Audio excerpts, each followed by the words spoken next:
मेहनत के दिए जलाए जा, मेहनत के दिए जलाए जा, सफलता के परचम लहराए जा। मेहनत के दिए जलाए जा, सफलता के परचम लहराए जा। सुख दुख तो आते रहेंगे जीवन में, तो जीवन को आगे बढ़ाए जा। नमस्कार दोस्तों, स्वागत है आप सभी का आपके अपने यूट्यूब चैनल पब्लिक कैरियर में। मैं विनोद आप लोगों का मोस्ट वेलकम करता हूं। और वीडियो रहेगी सामान्य हिंदी से, जिसमें टॉप के 50 सवाल लगातार आप लोगों के लिए मैं शाम के समय टॉप के 50 सवाल, टॉप के 40 सवाल ऐसे पुट करके लाता हूं आपके एग्ज़ाम के अकॉर्डिंग। तो ये जो वीडियो आप लोगों को दी जा रही है, ये हूबहू एग्ज़ाम की तरह दी जा रही है। अगर आप लोग डेली बेस की वीडियो भी कवर कर लेते हो, तो भी आप लोग उम्मीद करना कि एक बेहतरीन स्कोर अपने एग्ज़ाम में बना के आओगे आप लोग, क्योंकि वीडियो से क्वेश्चन आप लोगों को मिलने की पूरी पूरी संभावनाएं रहेंगी। स्टार्ट करते हैं वीडियो को। बस मेहनत से आप लोगों को अपना जो मुकाम है वो हासिल करते जाना है, और आगे मेहनत करके अपने माँ बाप माता पिता का जो नाम है वो रोशन करते चले जाना है। सबसे पहले मैं पहले और दूसरे क्वेश्चन में आप लोगों से वाक्यांश के लिए एक शब्द से क्वेश्चन पूछने वाला हूँ। पहला और दूसरा क्वेश्चन रहेगा वाक्यांश के लिए एक शब्द से।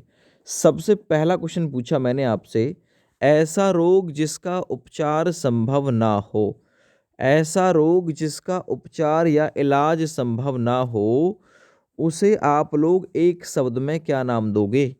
अरोगी कहोगे, अतिरोगी कहोगे, विरोगी कहोगे, या फिर असाध्य कहोगे? जरा बताओगे। ऐसा रोग जिसका उपचार संभव ना हो, जरा बताओ इसका आंसर क्या हो सकता है आपके हिसाब से?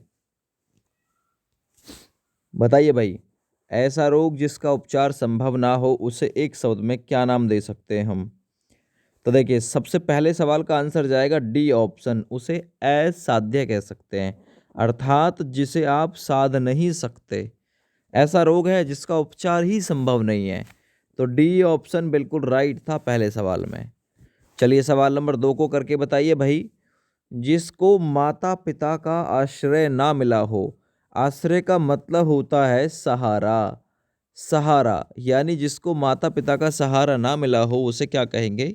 पराश्रित। पराश्रित तो उसे कहते हैं कि जिसे दूसरों का सहारा मिल जाता है, या फिर जो दूसरों पर आश्रित रहता है। निराश्रित। निराश्रित, निर मतलब बिना आश्रित। ठीक है। अच्छा, जिसको माता पिता का सहारा ना मिला हो, आश्रय ना मिला हो, तो उसे कहते हैं एक शब्द में हम लोग अनाथ, है ना। यानी जिसके नाथ नहीं है, अर्थात जिसके माँ बाप नहीं है, तो उनको सहारा मिला ही नहीं माँ बाप का। निराश्रित भी उसे कहते हैं जिसे कोई सहारा नहीं मिलता। लेकिन ये माता पिता का पूछा है, तो माता पिता की ओर से हम देखें तो इसलिए अनाथ उत्तर जाएगा इसका। अकिंचन किसे कहते हैं? जिसके घर में किचन ना हो, अर्थात जो बिल्कुल दरिद्र हो, गरीब हो, उसे अकिंचन कहते हैं दोस्त। याद रखना, एक एक पॉइंट इंपॉर्टेंट था इसका। कभी आप लोग निराश्रित कर दो। निराश्रित का मतलब भी बिना घर वाले का होता है, कि जिसके पास में कोई आश्रय ना हो, सहारा ना हो, लेकिन माता पिता का आश्रय ना मिला हो। तो माता पिता के बिना तो व्यक्ति आपको पता है कि अनाथ ही होता है। आगे आप लोगों से क्वेश्चन नंबर 3 से 10 तक, 3 से लेकर 10 तक मैं आपको मुहावरे से क्वेश्चन पूछूंगा। मुहावरे से क्वेश्चन पूछूंगा आज की वीडियो में। चलिए देखो, सबसे पहला देखिए, पेट में दाढ़ी होना, इस मुहावरे का अर्थ क्या है? किसी के पेट में दाढ़ी है, धूर्त प्राणी या क्या? रोग ग्रसित, पेट तक लंबी दाढ़ी, या फिर देखने में सीधा किंतु चालाक? समझ में आ गया होगा।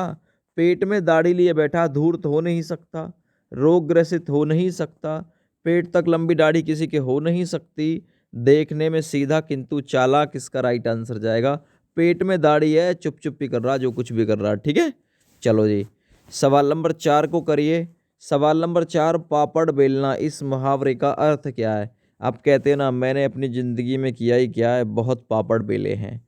पापड़ बेलना क्या हो सकता है? पापड़ बनाना, मुसीबत उठाना, खाना बनाना, या फिर पतली रोटी बेलना? इतना प्रबल क्वेश्चन नहीं है, बहुत आसान क्वेश्चन है। पतली रोटी बेलना बिल्कुल गलत, खाना बनाना बिल्कुल गलत, पापड़ बनाना बिल्कुल गलत, ये रहा मुसीबत उठाना। मैंने अपनी ज़िंदगी में बहुत मुसीबत उठाई है, बहुत पापड़ बेले हैं, तो बी विकल्प बिल्कुल राइट हो जाएगा। चलिए सवाल नंबर 5 को करके बताइए भाई। पानी पानी होना इस मुहावरे का अर्थ क्या है? घबरा जाना, बहुत भीग जाना, बहुत लज्जित होना या फिर बाढ़ आना। उसने मेरी इतनी बेइज्जती की, उसने इतनी बेइज्जती की कि मैं पानी पानी हो गया। यानी बहुत लज्जित होना। पानी पानी का मतलब होता है दोस्त बहुत लज्जित होना। ऑप्शन सी बिल्कुल राइट हो जाएगा। बहुत से पागल इसका आंसर करेंगे बहुत भीग जाना, घबरा जाना, बाढ़ आ जाना, गलत होगा। बहुत लज्जित होना बिल्कुल सही आंसर हो जाएगा दोस्तों। सवाल नंबर 6 करते, गूलर का फूल होना इस मुहावरे का सही अर्थ क्या है? गूलर का फूल। अब गूलर का फूल सुगंधित होना बिल्कुल गलत, फूल की तरह खिलना बिल्कुल गलत, अति प्रसन्न होना बिल्कुल गलत। गूलर का फूल होना का मतलब होता है दुर्लभ होना, है ना। दुर्लभ का मतलब कठिन होना, याद रखो गूलर का फूल होना, ठीक है। चलो आगे बढ़ते हैं। चांदी का जूता मारना इस मुहावरे का सही अर्थ क्या है? अरे हमने चांदी का जूता मारा है, उसके जूते में चांदी रखकर मारना गलत है। बहुत संपन्न होना बिल्कुल गलत है। जूते में चांदी लगा होना बिल्कुल गलत है। रिश्वत देना बिल्कुल राइट हो जाएगा। चांदी का जूता मारना का मतलब होता है किसी को घूस देना, किसी को रिश्वत देना, याद रखना ये चीज़। चलिए सवाल नंबर 8 को कर लेते। कान का कच्चा होना इस मुहावरे का सही अर्थ क्या होगा? कम सुनना, सुनी सुनाई बात पर विश्वास कर लेना, दूसरे की बात ना मानना या फिर कान का कमज़ोर होना। बहुत से करेंगे कान का कमज़ोर होना, गलत बात होगी, बिल्कुल नहीं होगा। कम सुनना बिल्कुल नहीं होगा। कान का कच्चा का मतलब होता है सुनी सुनाई बात पर ही विश्वास कर लेना। आपको किसी ने आके बोला यार उसने तेरे लिए ऐसा कहा है, आपने क्या काम किया, बस उसकी सुनी, 4-5 चट्टू लगा दिए उसमें जाके, फिर पता लगा कि मामला गड़बड़ निकला। उसने तो आपको केवल कान का कच्चा समझाया था, यानी सुनी सुनाई बात पर तो आपने विश्वास कर लिया। सवाल नंबर 9 देखो, तुम डाल डाल मैं पात पात इस मुहावरे का सही अर्थ क्या है? दोनों चालाक, दोनों तत्वज्ञ, दोनों विद्वान या दोनों मूर्ख। तुम कहते हैं ना तू डाल डाल हम पात पात, बेटा चल कितनी दूर चलेगा। इसका मतलब है चालाक हैं दोनों, दोनों के दोनों चालाक, ए विकल्प राइट। तू डाल डाल है हम पात पात हैं, यानी दोनों के दोनों चालाक हैं एक जैसे। चलिए सवाल नंबर 10 को कर लेते हैं। खून का घूंट पीना इस मुहावरे का सही अर्थ क्या होगा? मैं इतना गुस्सा आ रहा था खून का घूंट पी गया। गुस्सा करना गलत, खून का घूंट पिया है मैंने। खून की उल्टी करना बिल्कुल गलत। दांतों से होठ कट जाना बिल्कुल गलत। ये रहा क्रोध को दबाना होगा बिल्कुल राइट। यानी खून का घूंट पी गया, मुझे बहुत क्रोध आ रहा था, तो क्रोध को दबाना बिल्कुल सही आंसर इसका राइट हो जाएगा, ठीक है भैया। चलिए सवाल नंबर 11 से 18 तक आप लोगों को लोकोक्ति को पढ़कर आंसर करना है। लोकोक्ति का मतलब होता है कहावत, लोगों के द्वारा कही गई उक्ति या कथन। तो 11 से 18 तक आपको लोकोक्ति से आंसर करना है। देखिए सबसे पहले आप लोग बताइए, आगे नाथ ना पीछे पहागा, इस लोकोक्ति का अर्थ क्या है? आगे नाथ ना पीछे पहागा, यानी ना तो कोई माँ बाप है और ना ही पीछे कोई कहने वाला है। पूर्ण रूप से स्वतंत्र है क्या? बिल्कुल गलत। अपने मन की करना बिल्कुल गलत। इधर उधर भागना बिल्कुल गलत। बंधन रहित होना, यानी कोई बंधन ही नहीं है। रहित का मतलब होता है बिना, बंधन के बिना होना, कोई बंधन ही नहीं है। आगे नाथ ना पीछे पहागा। चलिए आगे बढ़ते हैं।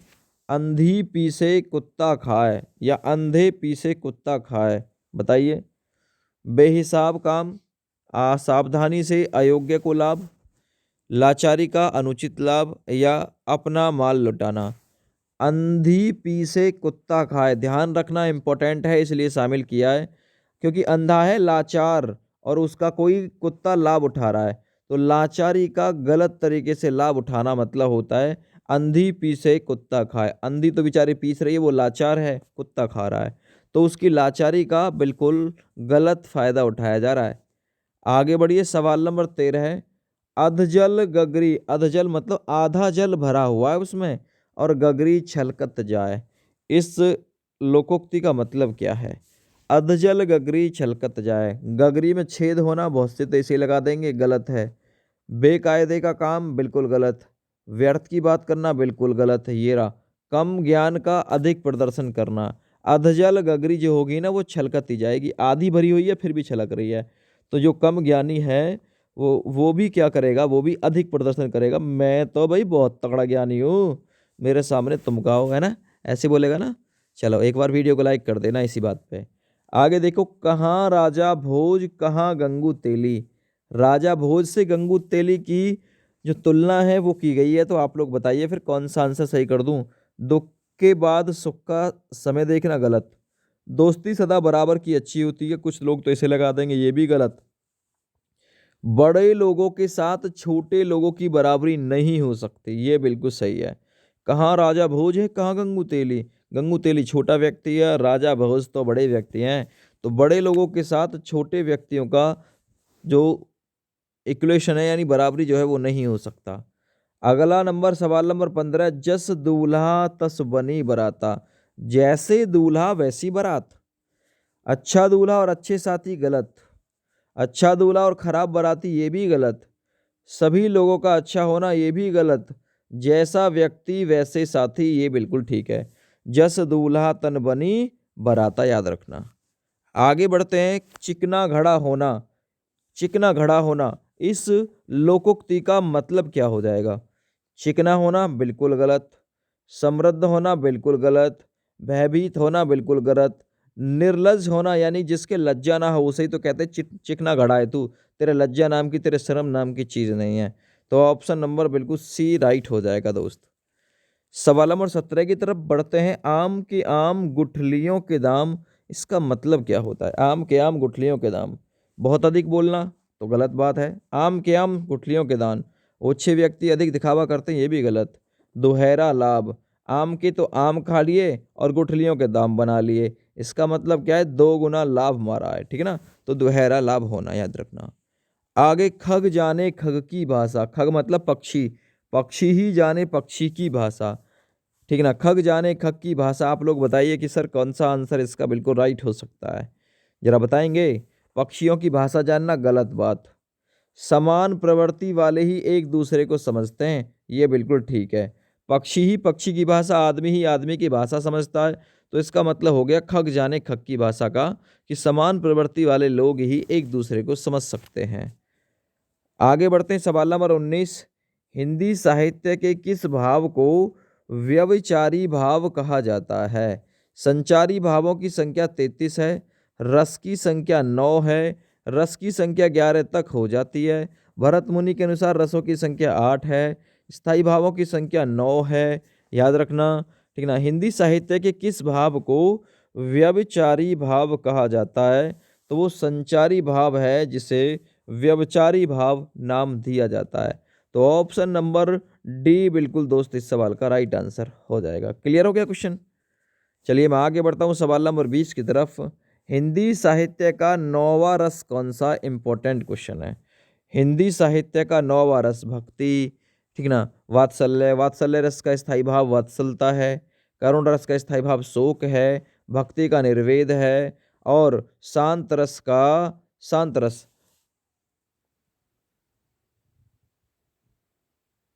हाँ, शांत रस जो है वो नौवा रस है। शांत रस का स्थायी भाव बताओ मुझे क्या है। मैं 5 सेकंड दे रहा हूं आपको, 5 से 10 सेकंड, आप लोग मुझे बताओ शांत रस का स्थायी भाव क्या है।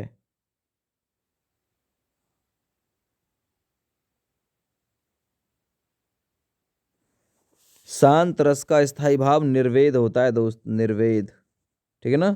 शांत रस का स्थायी भाव निर्वेद होता है। फिर भक्ति रस का स्थायी भाव क्या होता है भाई, जरा बताओ। भक्ति रस का स्थायी भाव क्या होता है। वैराग्य,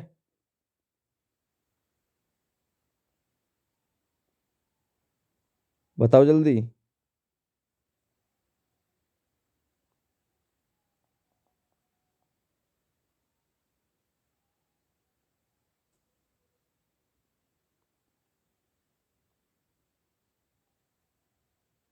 बता रहा है कोई ना।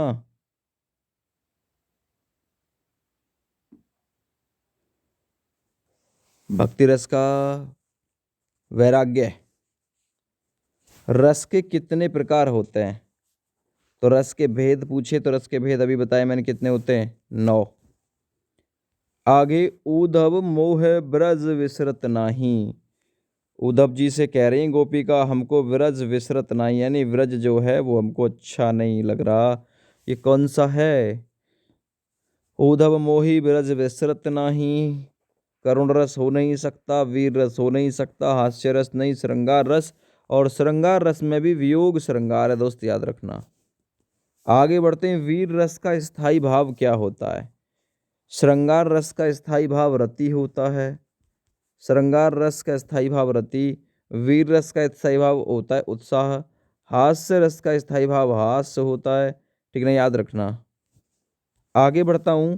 उस काल मारे क्रोध के तन कांपने, उसका लगा मानो हवा के जोर से सोता हुआ सागर जगा। इन पंक्तियों में कौन सा रस है? क्रोध आ गया ना, क्रोध क्रोध आ गया तो रौद्र रस हो जाएगा, क्योंकि रौद्र रस का स्थायी भाव ही क्रोध है। ठीक है ना, तो बी विकल्प बिल्कुल इसमें राइट हो जाएगा दोस्त। आगे बढ़ते हैं। शोभित कर नवनीत, घुटरविन या घुटरिन चलत रेणु तन मंडित मुख दधी लेप किए। अब ये बालक की है कहानी, है ना, क्योंकि घुटरविन चलत रेणु तन मंडित मुख, मंडित यानी मुख पे दधी का लेप, दही का लेप है। अब ये कौन सा किसी बालक की बात? अगर बालक की बात है तो किस में जाती है? वात्सल्यता। तो ऑप्शन यहाँ सी राइट कर दोगे इसमें। अगला सवाल। चौपाई के चारों चरणों में कितनी मात्राएं होती हैं? इंपॉर्टेंट क्वेश्चन है, 26 नंबर। चौपाई चारपाई 16-16 मात्राएं होती हैं, 16-16 मात्राएं, तो इसीलिए राइट आंसर डी विकल्प हो गया। सवाल नंबर 27 कर दो। छंद के कितने भेद होते हैं? छंद के कितने भेद होते हैं? सवाल नंबर 27 आंसर कौन कौन क्या करने वाला है? देखिए, मुख्य रूप से पूछे तो आप लोग 2 कर सकते हैं, लेकिन छंद के भेद पूछे तो आंसर आपका 3 जाएगा। ठीक है ना, छंद के भेद आपके 3 होते हैं, वार्णिक, मात्रिक, मुक्तक। ठीक है, याद रखना। आगे बढ़ता हूं। दोहा के प्रथम और तृतीय चरण में कितनी मात्राएं होती हैं? दोहा के पहले चरण में 13 है, तीसरे चरण में भी 13 है, तो दोहा के पहले और तीसरे चरण में कितनी कितनी मात्राएं होती हैं? 13 है, तो आंसर 28 के लिए डी आपका बिल्कुल राइट चला जाएगा। ठीक है भैया। आगे बात करते हैं। मूक होई वाचाल, पंगु चढ़ई गिरवर गहन, जसु कृपा सो दयाल, द्रवहु सकल कलीमल दहन। इन पंक्तियों में कौन सा छंद है? देखो, पहले वाले के लिए 2 मात्रा, इसके लिए 1 मात्रा, इसके लिए 2 मात्रा, इसके लिए 2 मात्रा, इसके लिए 2, इसके लिए 2, इसके लिए 1 मात्रा। काउंट करो कितनी हुई? 5, 2 7, 2 9, 2 11 और 1 12। कोई गड़बड़ है क्या? कोई गड़बड़ है क्या? फिर आगे गिनते हैं। 2 1 1 1 2 1 1 1 1 1 1 1 3 4 7 4 11 11 3 14 14 और 12 26 मात्राएं हो गई। अभी 26 मात्रा, इसमें कुछ गड़बड़ है भाई। 29 नंबर क्वेश्चन, इसमें मात्राओं में कुछ गड़बड़ है। मैं जरा देखता हूँ एक बार फिर। और 1 मतलब 2 तो बड़े ऊ की मात्रा हो गई, 1 इसके लिए हो गई, 2 इसके लिए हो गई, 2 इसके लिए हो गई छोटी के लिए। ठीक है, छोटी के लिए 1 मात्रा आएगी ना, 2 इसके लिए होगी, 2 इसके लिए होगी, 1 इसके लिए, यानी 2 और 1 3, 3 3 6, 6 5 11, यानी 11 से मात्रा से शुरुआत होगी। अब 11 मात्रा से इनमें किसकी शुरुआत होती है? सो उठा की। तो ऑप्शन आप लोग 29 के लिए इतना ही हल करने के बाद में सी विकल्प लगा सकते हैं। ठीक है भैया। आगे बात करता हूं। दोहे और रोले को क्रम में मिलाने पर कौन सा छंद बनता है? यानी D+R, दोहा और रोला मिलाने से। डॉक्टर के पास कब गए थे? जब बच्चे ने कुंडल खींच लिया था। कुंडल खींच लिया तो इसलिए कुंडलिया बिल्कुल राइट हो जाएगा। ठीक है ना, दोहा और रोला बिल्कुल सही हो जाएगा। कुंडलिया दोहा और रोला मिलाने से बनता है। ठीक है, इंपॉर्टेंट है क्वेश्चन। आगे बढ़ता हूं। अवधि शिला का और पर था गुरु भार, इसमें कितनी मात्राएं हैं? आप लोग बताइए कौन सा छंद है?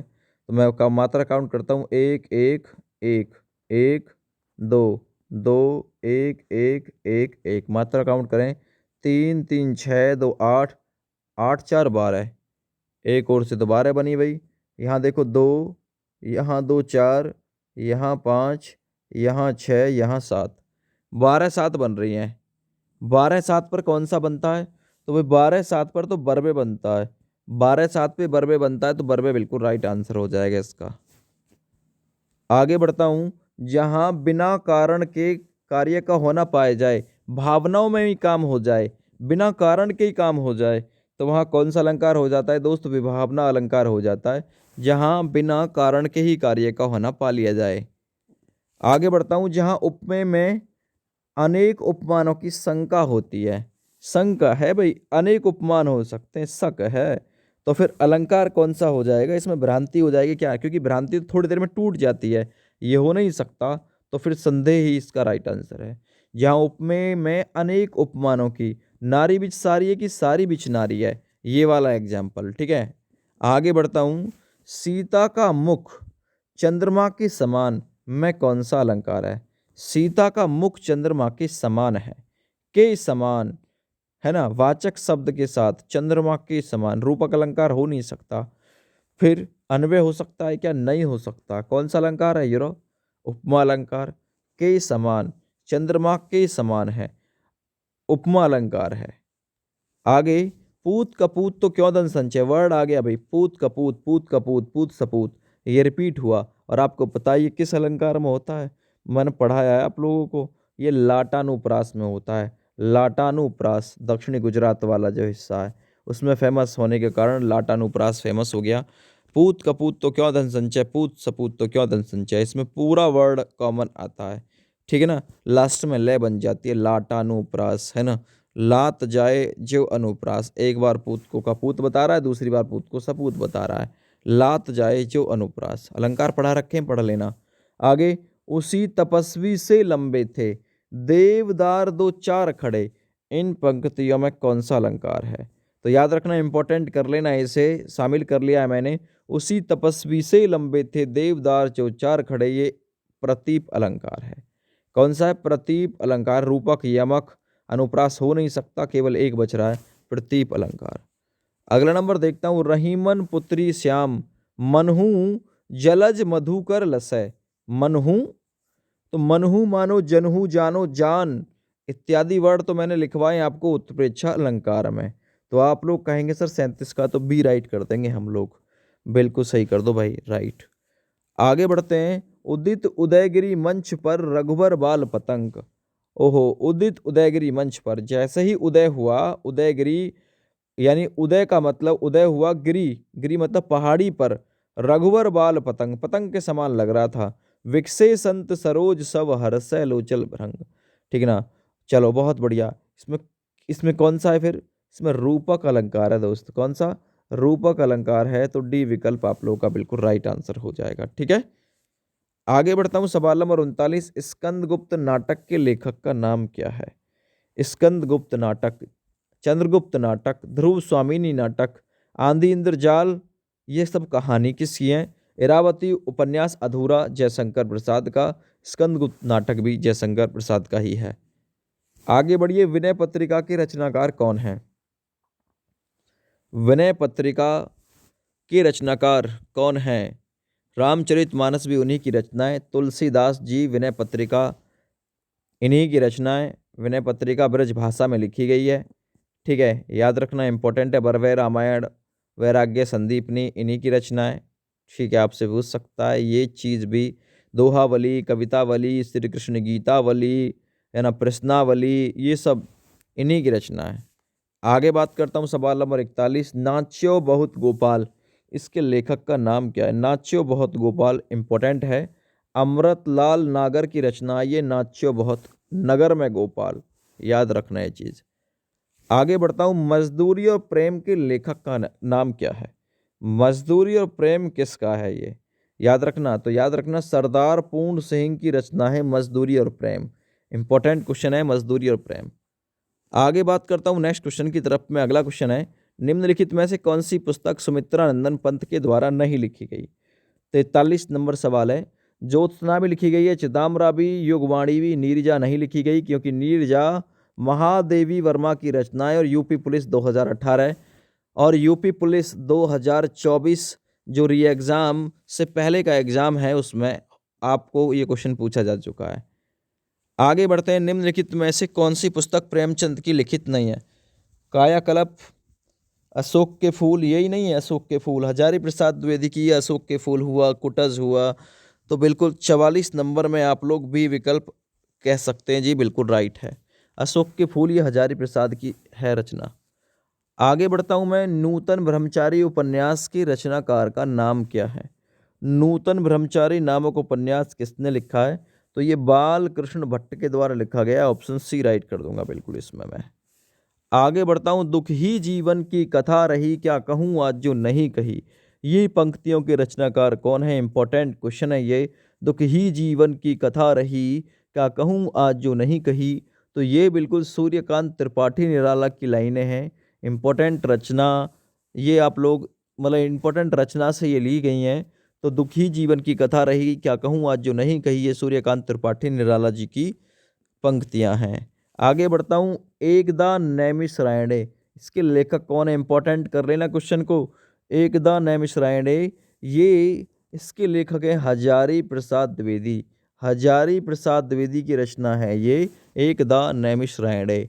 आगे बढ़ता हूँ। कलम का सिपाही पुस्तक किस साहित्यिक विद्या में लिखी गई है? बाबू गुलाब राय के द्वारा लिखा गया है कलम का सिपाही। ये जीवनी है ना, जीवनी है। ये डी विकल्प आप लोग बिल्कुल राइट कर सकते हैं इसमें, ठीक है ना। चलो लास्ट से पहला सवाल। हिंदी की पहली कहानी की लेखिका का नाम क्या है? हिंदी की पहली कहानी की लेखिका का नाम क्या है? हिंदी की पहली कहानी कौन सी है मुझे बताएंगे? हिंदी की पहली कहानी कौन सी है? आप लोग कमेंट कर दो भाई, हिंदी की पहली कहानी कौन सी है?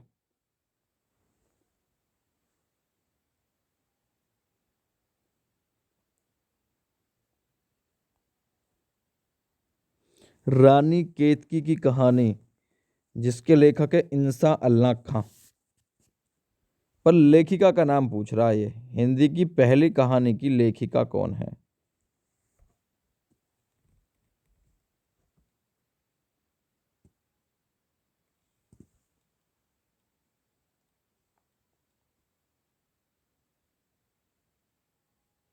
बंग महिला, ठीक है।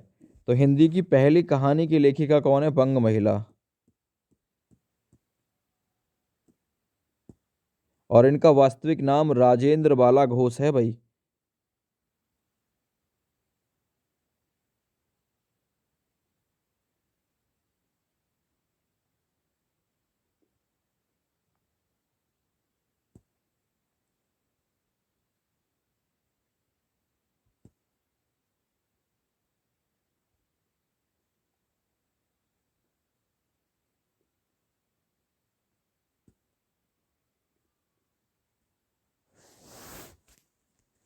चलो लास्ट का सवाल कर लेते हैं। हिंदी साहित्य में प्रयोगवाद का प्रवर्तक, प्रयोगवाद का प्रारंभ हुआ 1943 में हिंदी साहित्य में, और इसका प्रवर्तक किसे माना जाता है?